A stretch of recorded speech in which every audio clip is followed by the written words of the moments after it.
Dear learners, आशा करता हूँ आप सब बहुत अच्छे होंगे। मैं हूँ अफजल। आपके यूट्यूब चैनल मैनेजमेंट स्टडी मंत्रा में आपका बहुत बहुत स्वागत है। दोस्तों, आज हम इस वीडियो में डिस्कस करेंगे इक्विटी थ्योरी ऑफ मोटिवेशन कि बेसिकली जो मोटिवेशन की इक्विटी थ्योरी क्या है उसके रिगार्डिंग डिस्कस करेंगे।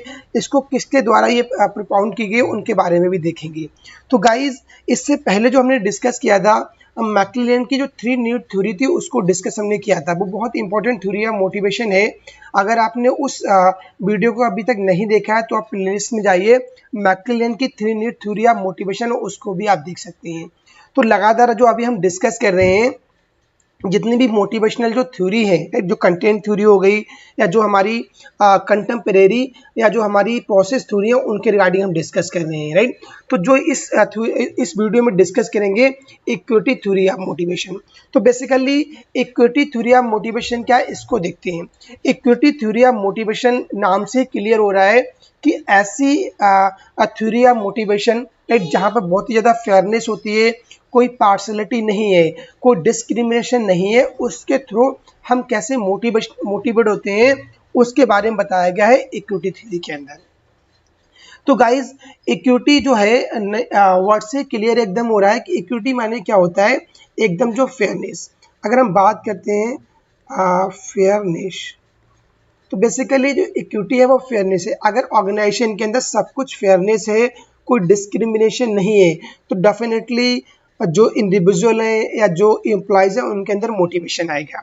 अगर वहाँ पे अनफेयरनेस है और प्रॉपर एक चीज़ के लिए ट्रांसपेरेंसी नहीं है तो कहीं न कहीं एम्प्लॉयज़ के अंदर जो है वहाँ पर डिमोटिवेशन आएगा। तो उसी के रिगार्डिंग बताया गया है। अब इसको किसने इसकी स्टडी करी है उनको देखते हैं। तो जो बेसिकली इक्विटी थ्योरी है तो इसको हम बोलते हैं एडम्स इक्विटी थ्योरी। इसका जो बोला जाता है Adams equity theory, also known as the equity theory of motivation, right. तो इसको कंफ्यूज नहीं होना, इक्विटी थ्योरी ऑफ मोटिवेशन भी जानते हैं या Adams equity theory of motivation भी बोलते हैं। Was developed in 1963। ये 1963 में डेवलप करी गई थी बाय जॉन स्टेसी एडम्स। कौन थे? जॉन स्टेसी एडम्स के द्वारा ये डेवलप की गई थी। ए वर्क प्लेस बिहेवियर साइकोलॉजिस्ट, एक जो वर्क प्लेस बिहेवियरल साइकोलॉजिस्ट थे उनके द्वारा ये डेवलप करी गई थी। Equity theory is based on the idea, एक आइडिया में बेस करती है that individual are motivated by the fairness. ये जो एक आइडिया पे बेस करती है जहाँ पे जो इंडिविजुअल हैं वो एक फेयरनेस के थ्रू मोटिवेटेड होते हैं, उस आइडियाज पे ये डिपेंड करती है। In simple terms, we can say equity theory states that if an individual identified an inequality between themselves as a peer, they will adjust the work they will do make the situation fair in their eyes. तो basically इसमें यही कहा गया है कि जो एक individual है वो आइडेंटिफाइड करता है कि जो इनइक्वलिटी है, right, between them self and a peer, उनके बीच और जो उनके पीयर्स वगैरह उनके बीच अगर इन इक्विटी है तो कहीं न कहीं वो उनके अंदर मोटिवेशन नहीं आएगा, राइट। तो यहाँ पर फेयरनेस के बारे में बताया गया है। अगर एक ऑर्गेनाइजेशन के अंदर ट्रांसपेरेंसी है, फेयरनेस है, तो उससे जो एम्प्लॉयज हैं उनके अंदर मोटिवेशन आएगा।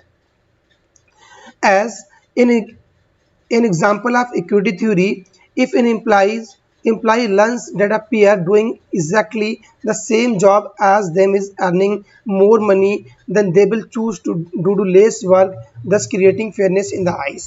तो बेसिकली इसमें क्या बताया गया, इस इक्विटी थ्योरी के एग्जांपल लेते हैं कि जो एम्प्लॉयज़ हैं वो लर्न करते हैं कि उनके जो पीयर हैं, राइट, वो एग्जैक्टली सेम जॉब कर रहे हैं जो वो कर रहे हैं और अर्निंग मोर मनी, अगर उनके अंदर ज़्यादा पैसे मिल रहे हैं, राइट, ज़्यादा अर्निंग हो रही है, then they may choose to do less work, right, thus creating fairness in the eyes.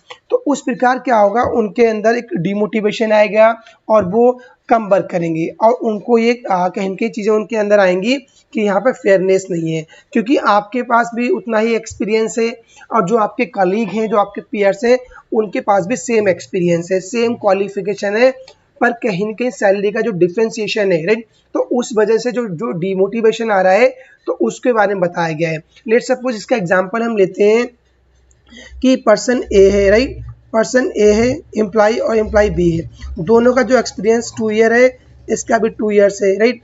और इन्होंने भी मास्टर डिग्री MBA किया है और इन्होंने भी MBA किया है, right.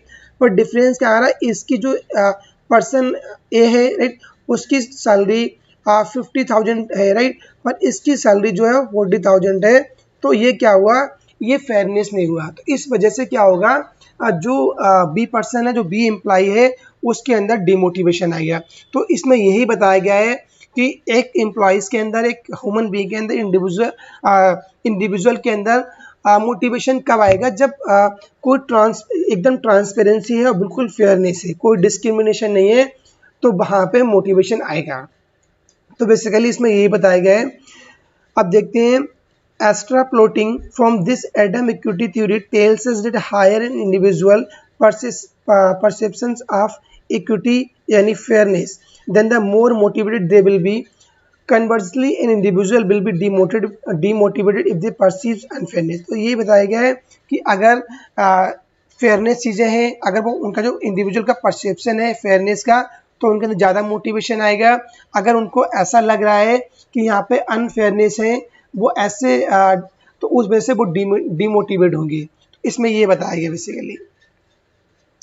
To understand Adams equity theory is full, we need to first define input and output. सबसे पहले अगर हम इस थ्योरी को अंडरस्टैंड करना चाहते हैं तो हमको जो इनपुट है या जो आउटपुट है उनको हमको डिफाइन करना पड़ेगा। इनपुट्स बेसिकली क्या होते हैं, inputs are defined as those things that individual does in order to receive in output. तो बेसिकली इनपुट्स क्या होते हैं कि हम कोई अगर वर्क कर रहे हैं तो जो हमारा इनिशियल जो उसमें हम चीज़ें डाल रहे हैं एक आउटपुट को गेन करने के लिए, एक आउटपुट को रिसीव करने के लिए, तो वो हमारे इनपुट्स होती हैं। They are contribution the individual make the organisation.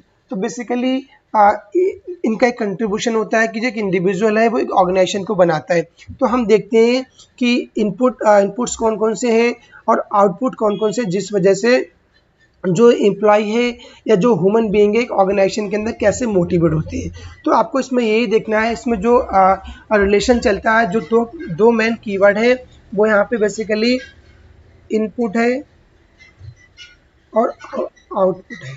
आपको दो ये कीवर्ड ध्यान रखने हैं। अब जो बेसिकली जो ये है, ये हमारे क्या है, ये इनपुट है, राइट, और ये जो हमारे क्या है, ये हमारे बेसिकली आउटपुट है। अब जैसे लॉयल्टी है, लॉयल्टी क्या है, एक इनपुट है। हार्ड वर्क क्या हो गया, इनपुट हो गया। कमिटमेंट क्या हो गया, इनपुट हो गया। जो ट्रस्ट क्या है एक ऑर्गेनाइजेशन के अंदर, वो हमारे इनपुट के अंदर आएंगे।